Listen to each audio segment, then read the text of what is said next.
3 hæfileikaríkar söngkonur á Suðurnesjum taka þátt í söngkeppninni Jólastjörnunni á Stöð 2. Þetta eru þær Guðrún Lilja Dagbjartsdóttir, 9 ára á Grindavík, Perla Sóley Arinbjörnsdóttir, 16 ára á Reykjanesbæ og Sesselja Ósk Stefánsdóttir, 10 ára á Reykjanesbæ. Tæplega 200 ungi söngvarar skráðu sig til leiks í keppnina í ár og voru 12 bestu valdir til að taka þátt í úrslitunum. Allir söngvararnir í úrslitunum fá að koma fram á jólatónleikunum Jólagestir Björgvins sem fara fram í Laugardalshöll 10. desember. Við hittum söngkonurnar í Hljómahöllinni í vikunni. Segðu mér nú, hefur verið lengi að fást við söng? Já, bara síðan ég man eftir mér. Þegar ég var 4 ára þá stóð ég upp í rúmi með tónleika fyrir mömmu og pappa og alveg bað þau að taka mig upp lengur með jólahattin á mér, sko. Og svo hef ég verið bara á söngnámskeiðum út um allt. Og ég er bara nýbyrjuð, ég byrja núna eftir seinustu jól í tónlistarskólanum í Reykjanesbæ og þar er ég að læra svona meira klassískan söng. Það er bara mjög gaman og ég er að læra nýtt á hverjum degi. Þannig söngurinn er stór hluti á daglegu lífi hjá þér? Já, mjög stór hluti. Ég syng bara allan leiðlangan daginn. Ég syng í sturtu, ég syng þegar ég borða morgunmat, ég syng þegar ég er að læra. Ég er alltaf einhvern veginn syngjandi og alltaf verið að sussa mig.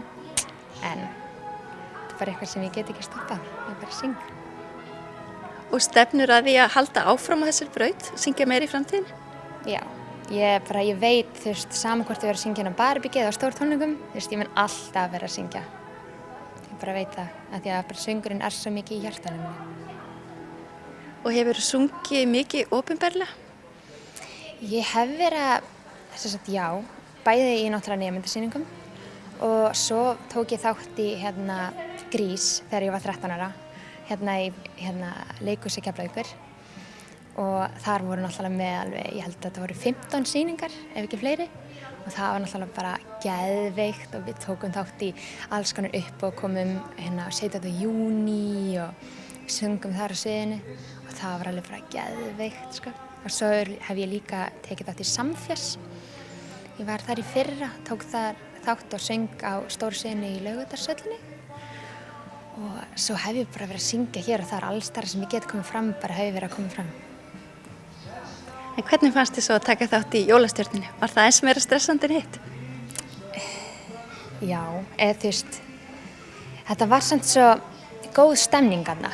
Það var allir svo rólegir og þetta var svo ég veit ekki, það var eitthvað svo gleðilegt í jólin. Ég kom þarna allt út í jólaskrauti og allir þarna voru svo yndislegir og rólegir og yfir, þannig ég bara einhvern veginn róaðist og þetta er náttúrulega, ég hef verið að senda inn vídeó alveg frá því ég var 12 ára inn í Jólastjörnuna og ég var rosa glöð bara þegar ég kom núna því að þetta er alltaf bara svo rosalega flottir tónleikar að fá að vera partur af.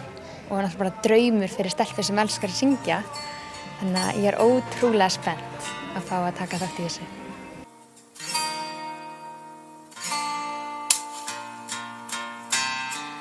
The storms are raging on the rolling sea and on the highway of regret.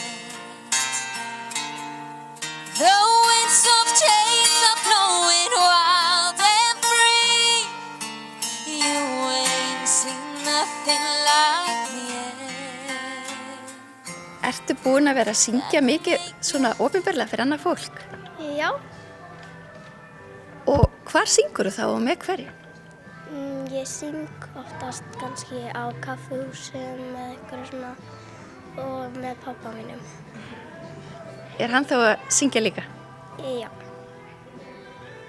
Og hvaða lag finnst ykkur skemmtilegast að syngja saman þér og pabba þinn? Halleluja. Með Leonard Cohen. En hefur eitthvað verið að læra söng eða tónlist? Nei, ég var að æfa píanó og ég bara farið á nokkur svona námskeið. Og hvað er svona skemmtilegt við að syngja? Ég veit ekki, mér finnst bara alltaf að þetta svona skemmtilegt. Og syngur þú heima á hverjum degi? Já. Hverjum degi. Hvernig fannst þið svo að taka þátt í Jólastjörnunni? Það var bara mjög gaman. Já. Og var þetta ekkert mál að syngja fyrir framan dómara og í sjónvarpinu? Nei, það var bara pínu alltaf svona fylgd í manum. Og gekk þetta svo ekki bara mjög vel? Jú. Mjög. The stars are raging on the rolling sea. In Monday I will agree. The winds of change are blowing wild and free. Your wings, nothing like me. Sesselja Ósk komst líka í úrslit jólastjörnunar í fyrra og söng á jólatónleikum Björgvins Halldórssonar svo hún heldur betur reynslinni ríkari í ár. Nú ertu með jólastjörnunni í annað sinn núna í ár. Er þetta svona skemmtilegt? Já, þetta geggjað skemmtilegt. Og hvað það sem svona skemmtilegt? Að hitta alla hérna krakkana bara vera á sviðinu og syngja með. Og þú söngst á tónleikunum í fyrra. Gætirðu sagt okkur hvernig það var? Það var svo skemmtilegt og það var bara skemmtilegt að hitta krakkana og vera á sviðinu og sjá alla sem voru að horfa. Og eignaðistu vini í hópnum í fyrra? Já, fullt. Og ertu búin að vera að æfa þig mikið síðan jólin í fyrra? Já, miklu meira. Þannig að þú ert vel undirbúin í ár. Já. En af hverju finnst þér svo skemmtilegt að syngja? Ég veit það ekki, bara alltaf þegar ég heyrði mömmu mín að syngja þá langaði mér líka að syngja. Og ertu mikið að æfa þig heima? Já, ógeðslega mikið. Og hvernig æfirðu þig? Bróðir minn spila stundum undir með gítarnu sínum og stundum þá bara hlusta ég á bara lög og syng með og syng með mömmu minni.